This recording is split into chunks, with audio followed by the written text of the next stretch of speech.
আপনি যখন আমার কবরের পাশে বসে থাকবেন আমি আশাবাদী আমার কবরের সওয়াল জবাবটা সহজ হয়ে যাবে। বলেন সুবহানাল্লাহ। খাদিজা রাদিয়াল্লাহু তাআলা আনহা ইন্তেকাল করলেন।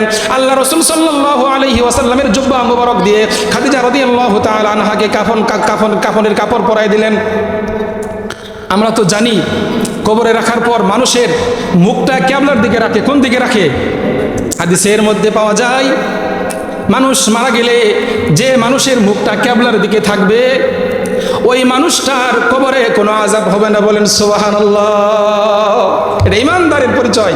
আর যাদের কবরে রাখার পর মানুষের মুখটা কিবলার দিকে থাকবে না ওই কবরে আযাব হবে বলছেন রাসূলুল্লাহ। সকলেই পড়ি সাল্লাল্লাহু আলাইহি সাল্লাম। আল্লাহ রাসূল খাদিজার কবরে নামছেন। নামার পরে খাদিজা রাদিয়াল্লাহু তাআলা আনহার কবরে নবীজি নামছেন। খাদিজার মুখ কিবলার দিকে রাখে, কিবলার দিকে থাকে না। নবীজি 3 বার রাখলেন তাও থাকে না। জিবরাইল আলাইহিস সালাম আসছেন নবীজির কাছে। নবীজি আশ্চর্য হয়ে গেলেন যে খাদিজার মুখ কিবলার দিকে রাখি, খাদিজার মুখ কেন থাকে না? পর্দার আড়ালের মা বোনেরা ভালো করে শুনুন। স্বামীর অবাধ্য হয়েন না, পর্দা ছাইরেন না, কোরআন তেলাওয়াত ছাইরেন না, রোজা ছাইরেন না, আল্লাহর নামের জিকির কইরেন না, আল্লাহর নামের জিকির ছাড়বেন না। কবরে কিন্তু তোমার যেতে হবে, হাসরের ময়দানে কিন্তু তোমার দাঁড়াতে হবে। তোমার হিসাব তোমার সন্তানাদি দিতে পারবে না। খাদিজা রাদিয়াল্লাহু তাআলা আনহাকে কবরে রাখেন, 3 বার রাখেন, খাদিজার মুখ খালি ফিরে আসে। নবীজি বিপদে পড়ে গেলেন যে আল্লাহ এটি কি হইল? নবীজি আশ্চর্য হয়ে গেলেন। জিবরাইল আলাইহিস সালাম আসছে। আসার পরে বলতেছে, ও পয়গম্বর, খাদিজার মুখ তো আপনি কিবলার দিকে রাখতেছেন, খাদিজার মুখ তো আপনি কিবলার দিকে রাখতেছেন, খাদিজার মুখ তো কিবলার দিকে থাকে না। কেন থাকে না? আসমানের মালিক আল্লাহ তাআলা খাদিজার মুখ কবরের দিকে, খাদিজার মুখটা আসমানের দিকে থাকবে। আসমানের মালিক আল্লাহ তাআলা খাদিজার মুখটা দেখবে। বলেন সুবহানাল্লাহ। এই জন্য তো খাদিজার মুখ কিবলার দিকে থাকে না। আল্লাহ রাসূল সাল্লাল্লাহু আলাইহি ওয়াসাল্লাম বলেন, আমি খাদিজাকে কবরে রাখলাম, দাফন কাফন চাপন করলাম, সব কিছু করলাম। করার পরে সকলে খাদিজা রাদিয়াল্লাহু তাআলা আনহাকে সকলে কবর দিয়ে বাড়িতে চলে গেলেন। আমি খাদিজা রাদিয়াল্লাহু তাআলা আনহার কবরের পাশে বসে গেলাম। হযরত আবু বকর সিদ্দিক রাদিয়াল্লাহু তাআলা আনহু বলতেছেন, হে পয়গম্বর আসেন বাড়িতে যাই। সকলেই বাড়িতে গেছে, আপনি কেন যাবেন না? আল্লাহ রাসূল বললেন, ও আবু বকর তুমি বাড়িতে যাও, আমি পরে যাব। আল্লাহ রাসূল সাল্লাল্লাহু আলাইহি ওয়াসাল্লাম খাদিজার কবরের পাশে, খাদিজা রাদিয়াল্লাহু তাআলা আনহার কবরে যেখানে মাথা রাখছে মাথার উপরে, মাথার পাশে বসে আছেন, বসে থাকলেন। কেন বসে থাকলেন? ওই যে খাদিজা বলছে, আপনি যদি আমার কবরের পাশে বসে থাকেন আমি আশাবাদী আল্লাহ তাআলার সওয়াল জবাবের ফেরেশতারা যে আসবে, আমি আশাবাদী আমার কবরের সওয়াল জবাব সহজ হয়ে যাবে। বলেন সুবহানাল্লাহ।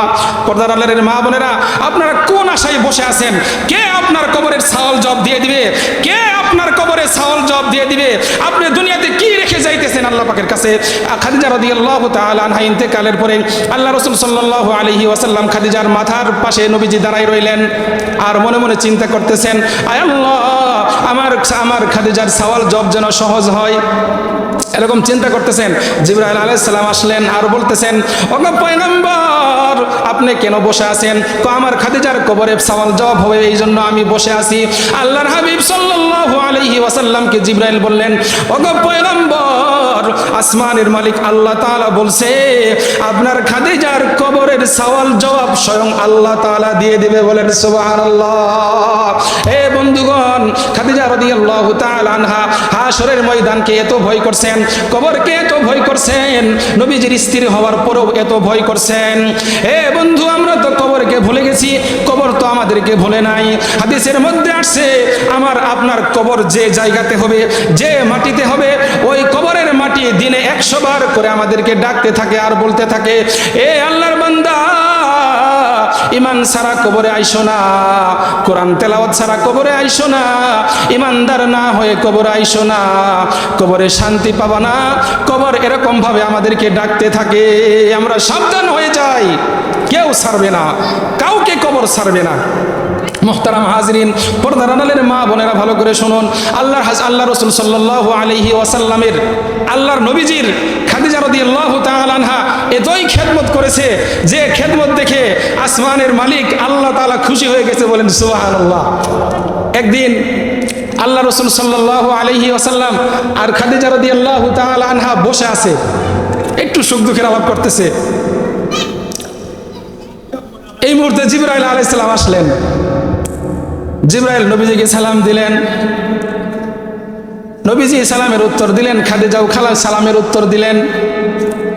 জিবরাইল হাসতে হাসতে আসছে, বলেন সুবহানাল্লাহ। জিবরাইল হাসতেছে, জিবরাইল হাসতেছে। নবীজি বললেন, ও জিবরাইল, আজকে এত খুশি কেন তুমি? তোমাকে আজকে অনেক খুশি দেখা যাইতেছে, এত খুশির সংবাদ নিয়ে তো কোনোদিন আসো না। জিবরাইল বলে, ওগো পয়গম্বর, খাদিজা রাদিয়াল্লাহু তাআলা আনহা আপনাকে এতই সেবা করে, আপনার এতই খেদমত করে, ওই উহুদ পাহাড়ে হেরা গুহাতে আপনার জন্য খানা রান্না করে নিয়ে গেছে। যারা হাজী সাহেব আছেন তারা দেখছেন হেরা গুহা, হেরা গুহাতে বসে নবীজি ধ্যান করেছেন, নবীজি নামাজ পড়েছেন, আল্লাহর নামে তাসবিহ তেলাওয়াত করেছেন। ওই হেরা গুহা যারা দেখছেন, হেরা গুহাতে নবীজি বসে আল্লাহর নামে ধ্যান করেছেন।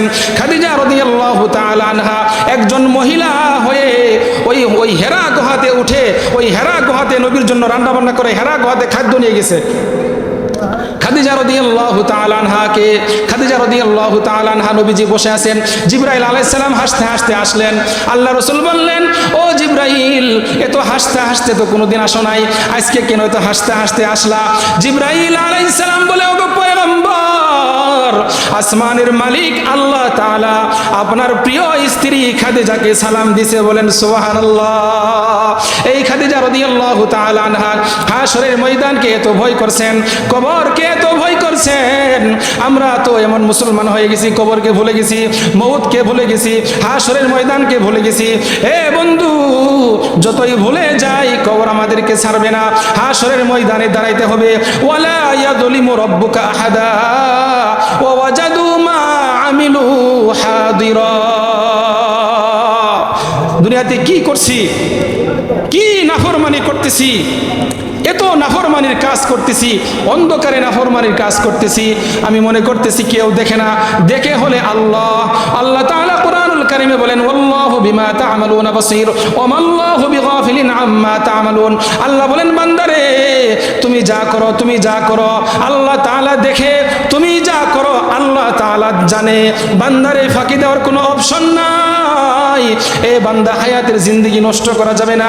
হায়াত দিয়েছেন আল্লাহ, এই হায়াতে আল্লাহর নামে জিকির করতে হবে, হায়াতে ঈমান সুন্দর করতে হবে।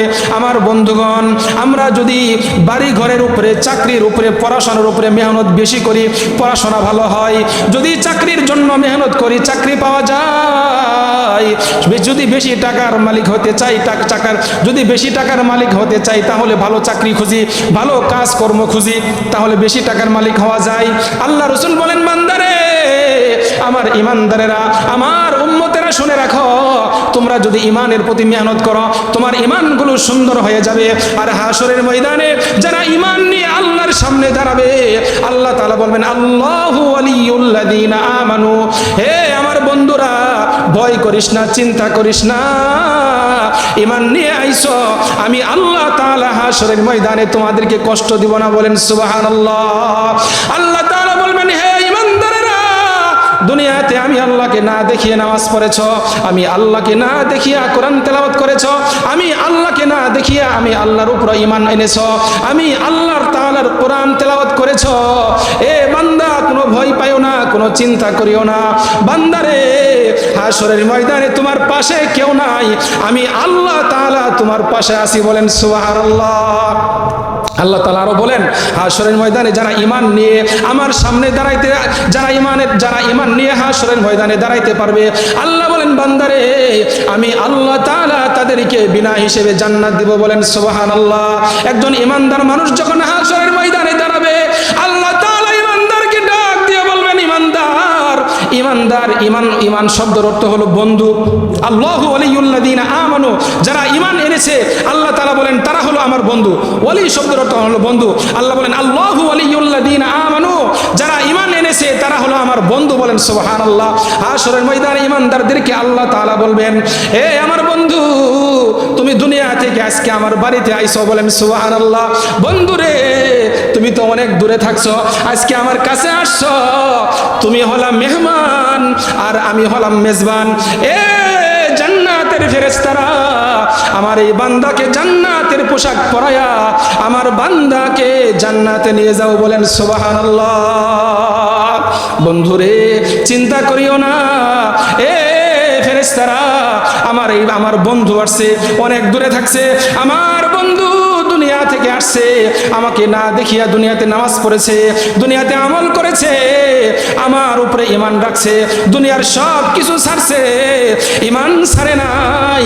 আমার বান্দা আজকে আমার কাছে আসছে, আমার বান্দাকে তার প্রতিবেশীরা যে কবরে রাখছে, এ ফেরেশতারা তোমরা কি দেখো না, এই কবরে জ্বালানা নাই, এই কবরে দরজা নাই, আমার বন্ধু এখানে কেমনে থাকবে?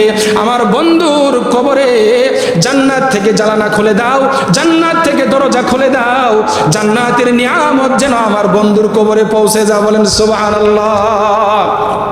আল্লাহ তাআলা বলবেন যারা ঈমান নিয়ে, আল্লাহ তাআলা বলেন যারা ঈমান নিয়ে হাশরের ময়দানে দাঁড়াইতে পারবে, আল্লাহ তাআলা বলেন তাদেরকে কবরে রাখার পর আল্লাহ তাআলা বলবেন, এ আমার জান্নাতের ফেরেশতারা, আমার বান্দাকে, আমার বন্ধুকে তার প্রতিবেশীরা, তার আত্মীয় স্বজনেরা মাটিতে রেখে আসছে, আমার বন্ধুর জন্য জান্নাত থেকে বিছানা নিয়ে যায় আমার বন্ধুর কবরে বিছায় দাও।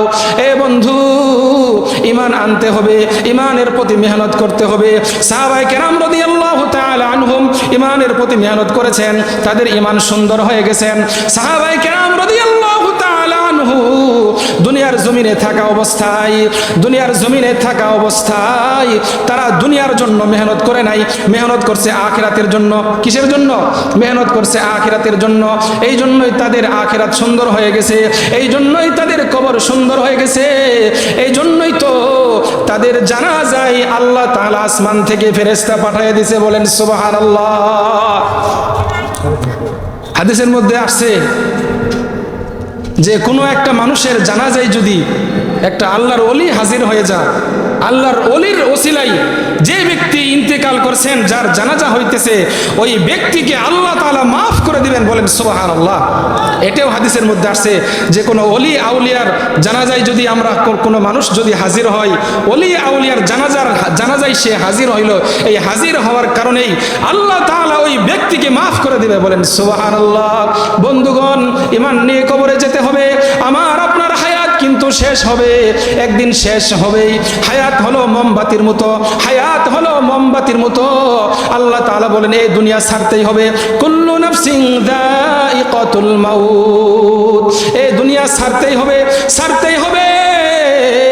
এই দুনিয়া থাকার জায়গা না, এই দুনিয়ায় কেউ থাকতে পারবে না। এই জন্য দুনিয়াতে থাকতে হলে আল্লাহ তাআলার হুকুম মানিয়া থাকতে হবে, দুনিয়াতে শান্তি